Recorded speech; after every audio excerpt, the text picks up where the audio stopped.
Welcome to another episode of Market Overdrive. This time it's mod quarantine. Why? Well, because it is imperative that we come to you and bring you information that you can use and apply now as we are quarantined, as they said. As realtors, we're still in the field, and I want to say hello to my co-host. Hi, Joel. Hey guys, I'm so glad to be on live here today. And also my other lovely co-host, not that Joel, you're not lovely, but you know, how are you, Tammy? I'm doing very well. A little weird to be on self-quarantine, but awesome to be here with you guys, and I'm glad the show must go on. Hey, as we like to say, right, mod on this in the trenches, where we're finally in the trenches.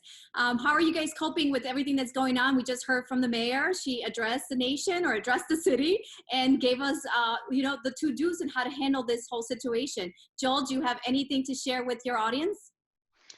Yeah, right now we're just going to talk about just setting expectations as far as what's going on as far as actual real estate right now as we kind of get into this new normal. There's a couple of things that we're seeing at a real high level that'll keep things going. Two things that we want to cover right now are just property inspection waivers, right? As people are sitting in their houses, a lot of times they don't want an appraiser knocking on the door, coming through their house. So we're actually taking it to the next step, I should say. And we've had conversations in the last 48 hours directly with the head of Fannie Mae and Freddie Mac about some new things that are going to be coming out in the next 10 days. That'll be for every bank. It's just not my place or Tammy's or wherever people are getting mortgages, but some real high level stuff that will allow for property inspection waivers above and beyond the things that we're already seeing. So that's big news. And then number two is just the ability to sign docs curbside, if you will. Chicago Title's come out and had conversations and are already doing it where docs can literally be right out to the curbside and do flash closings where you can sign 90% of your docs right up front. Wait a minute, can I ask a silly question? Is this for all purchases or just refinances? Right now it's happening on both. So for a refinance, it's absolutely simple. You sign 95% of your docs right up front and a notary comes by and you are literally there for less than 10 minutes just signing the 6 pages that need to be recorded in Cook County. Okay, on purchases, it's a little bit longer, but they're not sitting at a title company for an hour anymore. So we're following the direction right now of the big major title companies to see how they're going to be conducting over the next couple of weeks. But right now, Tammy and I can tell you it's business as usual. I love it. Well, nothing is business as usual right now because it seems like for us in the trenches and realtors we're seeing a shift in the way we're showing properties. Now we're moving into that whole Matterport. All our listings have Matterport or virtual tours or videography, right? It's no longer just a slideshow photos, but also a presentation that's more real in real time.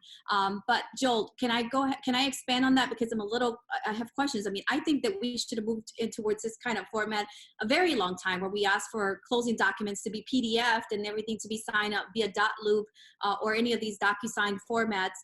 But you're saying for someone who's closing on an acquisition or a purchase, we no longer have to go to the title company. We can do this remotely. Not quite. There's still going to be title docs that need to be signed in person. Last year, we did over 31,000 flash closes, and those still did require wet signatures. But what we've seen right now is some of the major title companies stepping up and taking that next step so that the business goes on as usual, okay? What they're asking you to do is keep non-essential personnel from coming to the closings. So that means anybody that's there just to pick up a check who's not going to be signing, anybody just dropping off gifts, lenders, etc., staying out of the title companies, having the person that needs to sign and the attorney only. And right now we've actually done just north of 1,100 complete e-closings in certain counties as well. So Cook County is still one that needs to have wet signatures, and that's what we're dealing with. There you go. We are adjusting to this changing market. We are still transacting. We're still closing business, and there's still a lot of opportunity. Tammy, what are you seeing in your neck of the woods? Yeah, I mean, I echo what Joel said. It's an amazing thing that we're able to continue business as usual in this industry, but more than anything, not just for us, for our clients, because we have a lot of people that when all this stuff kind of came down the pipe, they were in the middle of making an offer on a home, or setting up their refinance, and so it's great to be able to move those things forward.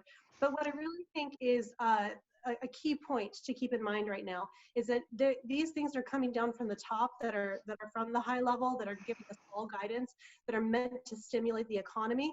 Those can do so much, right? And then the rest is up to all of us. And all of us need to keep doing business as usual with the business that we do. So as home buyers or prospective home buyers, look at your safety.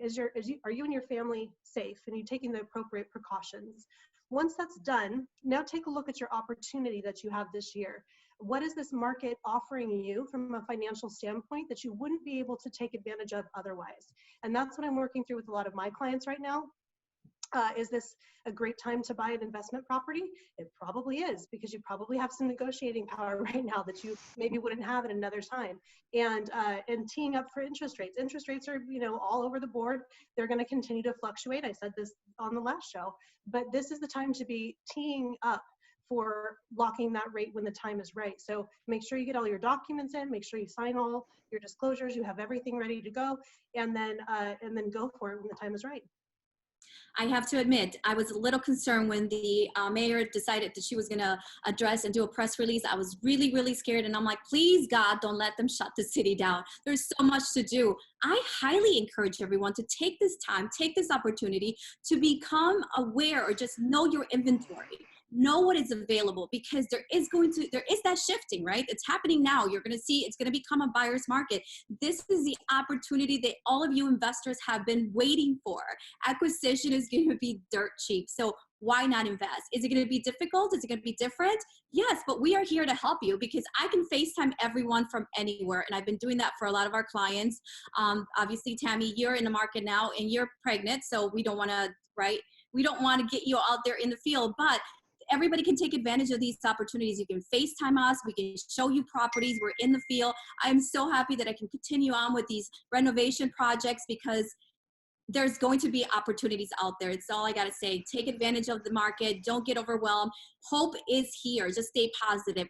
Now let's move on to someone that I really, really love. And she is so brilliant, because not only has she been like bogging me down literally every day, I feel like every second, with information about the coronavirus. This is my good friend, Julie. Julie Ferguson, how are you? I'm wonderful. I'm happy in my home office like everybody else, and happy to be joining you via Zoom. I was saying we look more beautiful than anyone else I've talked to today, because everyone else has been in their pajamas on their Zoom conference calls. Julie, so I don't mess it up, can you please let our audience know what is your title and what is that you do?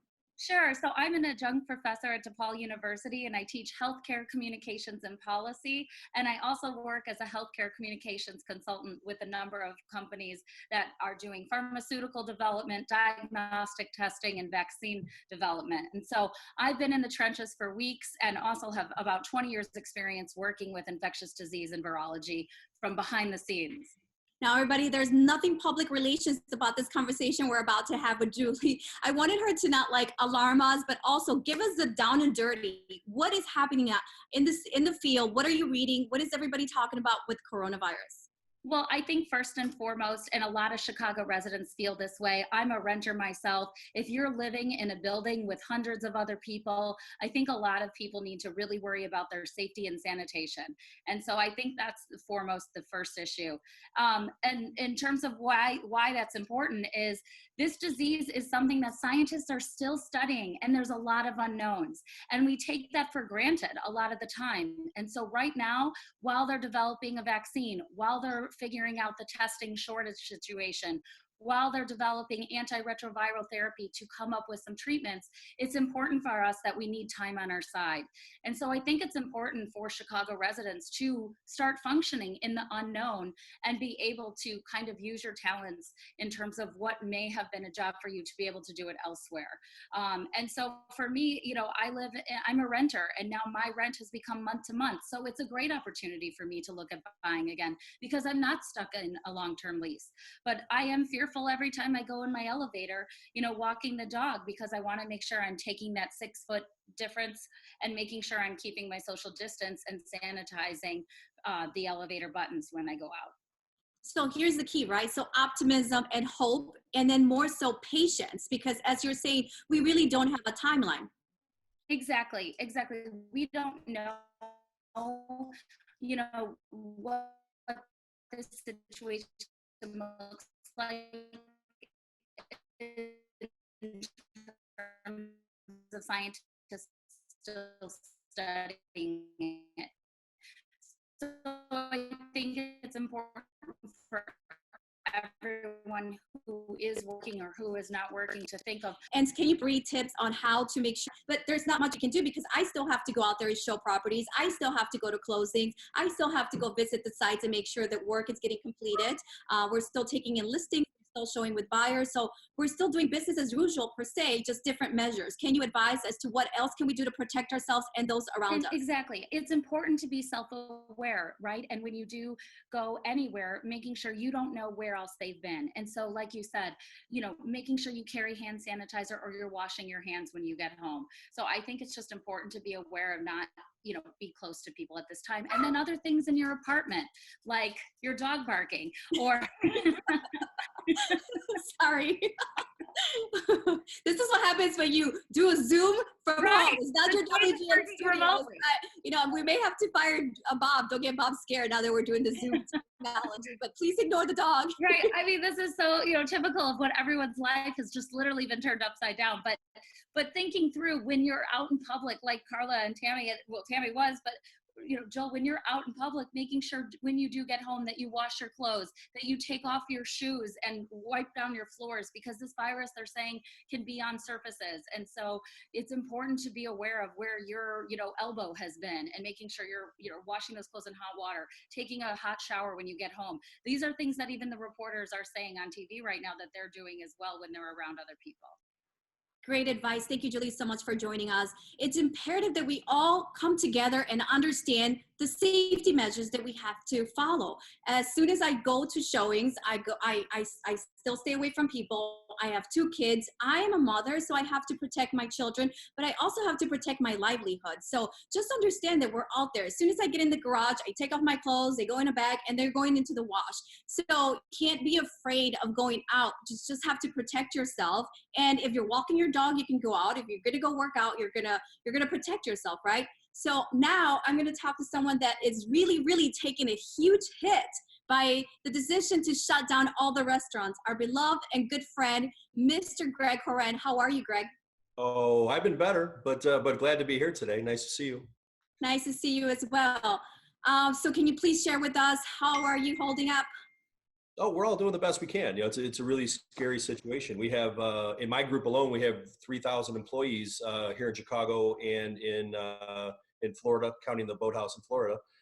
It's a lot of people. It's a lot of families who are out of work right now. And we have, our group has guaranteed payment for our employees for the next 2 weeks, during the first 2 weeks that they're asking us to take off. But after that, there's a lot of unknown. It's just a lot of money to support people for that extended period of time. What is the speculation in the market as far as, are we going to be able to survive this? I understand that Julie just said we don't really have a timeline. So what is your advice to other restaurateurs that are in the business, that are maybe a smaller chain than yours, that may not be able to survive this? I mean, I have a lot of clients, shout out to my friend over at Barbaros, Bitnik. We love you. We support you. I mean, we have a lot of friends in the business. What is your advice to people? I mean, hairdressers, we have Rick, right, Tammy? We wanted to chat with them and say hello to them, because I know my mother, she's a hairdresser too, and everybody has to pay a mortgage. Everybody, they can't open the doors to their clients. So what is your advice? It's really frightening right now. I mean, not knowing the time frame, I can't really give anybody any advice really that means anything. We're a pretty well-funded company. Not a lot of restaurant companies are. I think if this goes more than a month, you're going to see probably half the restaurants in Chicago go out of business unless the federal government steps in with some kind of subsidy programs, which everybody's urging them to do. I hope they do that. It's a huge industry, and especially in Chicago, tourism, hospitality. It's a big part of what makes this engine go. And we really need the government to step up and help help the smaller guys as well as the bigger guys make sure that their employees and families are well taken care of. Now, I And read we're trying to something do that online. on a micro level. We're trying to do that. We still daily are serving meals to all of our employees. They come in, they tell us how many meals they need. They come and pick it up twice a day. I love that. And we're still doing curbside delivery and DoorDash delivery, especially in the Rush Street neighborhood. A lot of our customers there are older, still really trying to take care of them, make sure they get, we have the same people calling, 92 years old. I want my crab meat avocado, and we have someone running over to her in her apartment building. So I have a Are we question. consider family? I want crab meat and avocado. you got it. I have a real quick question. I heard that one of the Gibson's locations, it might be Rush, is selling, like you can order a steak, like to go home and prepare yourself. Is that true? Yeah, well, we're doing it at all the Gibson's locations and Lux Bar as well.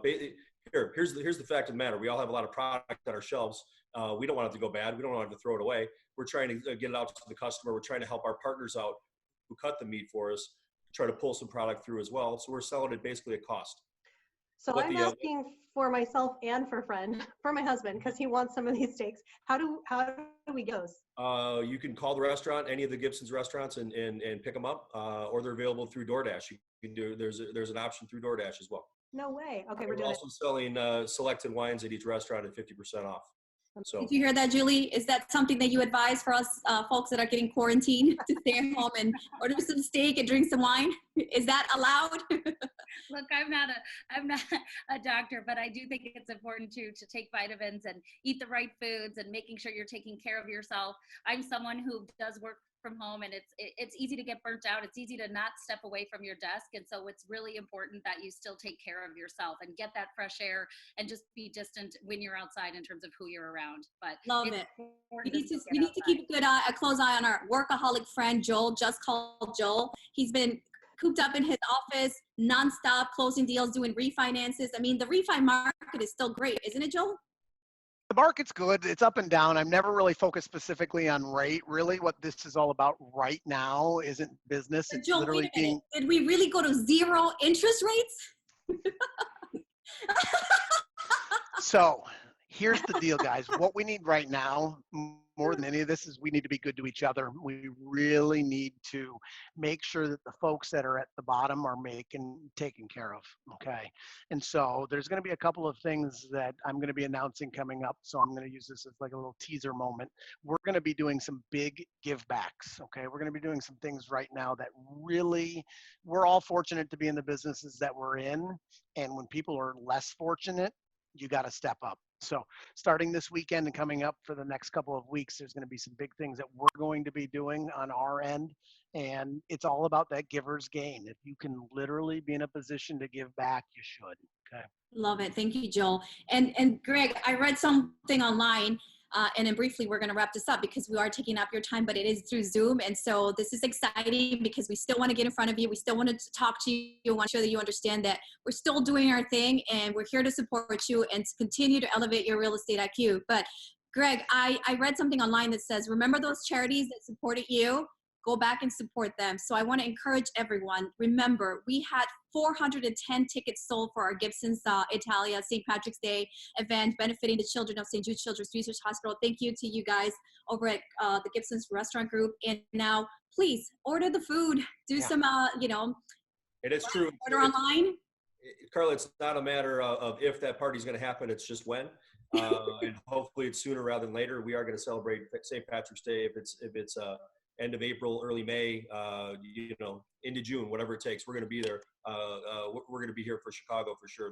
Our group and a bunch of other great restaurants. Love you guys. You guys are seriously amazing. I love your optimism. I love the fact that you're still staying strong despite everything that's happening in your business. And to everybody else who is a restaurateur, waiters, staff, chefs, we love you, and keep the hope alive because this should be temporary. And once we figure out what's going on and how to resolve these issues, we're going to be back and we're going to be strong. And I'm telling you, real estate is a great opportunity. I'm super excited as an investor representing other investors. I just want to encourage you, take the time to learn and become well-versed in this business. I know a lot of you have said, I want to invest. How do I start? Well, start now, right? There's not a lot of people. You're not going to work. You're not taking the train. You're not taking the kids to school. Take some time to educate yourself and elevate your real estate IQ, because there's going to be a lot of opportunities just in buying properties. On Tuesday, we closed a deal. It was a 3-flat that's going to be generating about $1,400 in rental income. And it's an equitable asset. What that means is that it's in a neighborhood that's booming. And who cares if the market falls right now, right? Who cares? Because real estate is an appreciating asset. It may not be worth anything now, but as long as the rental income sustains the mortgage payment, that you're on a win-win-win. It's a cash cow, and then eventually it's going to go back up in value, and then you're going to have some equity. In the neighborhood that we represented this buyer in, it's a great neighborhood. I mean, they bought, the person who rehabbed this property paid $58,000 for it. They probably found $40,000 per floor. So that's what, $120,000. They probably made about $166,000 in 6 months. That's considered equity, instantaneous in that market, that's able to sustain that value. So if my client holds this asset over 5 to 10 years, she's creating wealth for her children's children. And this is what I advocate every single day. I align myself with these amazing professionals, and now we've expanded into the restaurant business because we are all encompassing commercial business. Julie, thank you so much for bringing us that information. Stay safe, you guys. And please, please, please remember, if you have any questions about real estate, call us. We are here to help you. Joel? Thank you so much for putting this on, Carla. We literally would not know what to do without you. So thank you so much. Love you to pieces. And my prego girlfriend, we're having this baby or what? I know. I have 2.5 weeks to go, but I would just want to say real quick before we go that a reminder that this is a time for all of us, an opportunity to really take time and strengthen our relationships. So we may not be in physical proximity with one another all around the city, but we do have a little more time because we're not having to commute to work and we're not having to do all these other things in between time. So take a moment and, if you have a grandparent who's still around, reach out. If you don't, borrow somebody else's grandparent or reach out to them, maybe give them a phone call. Or I saw somebody posted a note all over their building on the neighbors' doors that I think they had done carefully with gloves and taped on the doors so that they could have like a text phone tree if anybody actually needed anything. They could leave stuff at each other's doors if needed. So being in community and being resourceful in that way is a way that we will strengthen the fibers of our community. And that's just a real opportunity for us at this time, which I think is a win. I think we can make that a win. So I'll leave you with that. Great stuff. Good stuff, everyone. Thank you so much for plugging in today and helping us do this broadcast here from home. I love you all. Thank you so much for your loyalty and support. Remember, your small businesses need you. Stay committed, stay positive, and please, please, please remember, this too shall pass. Good night.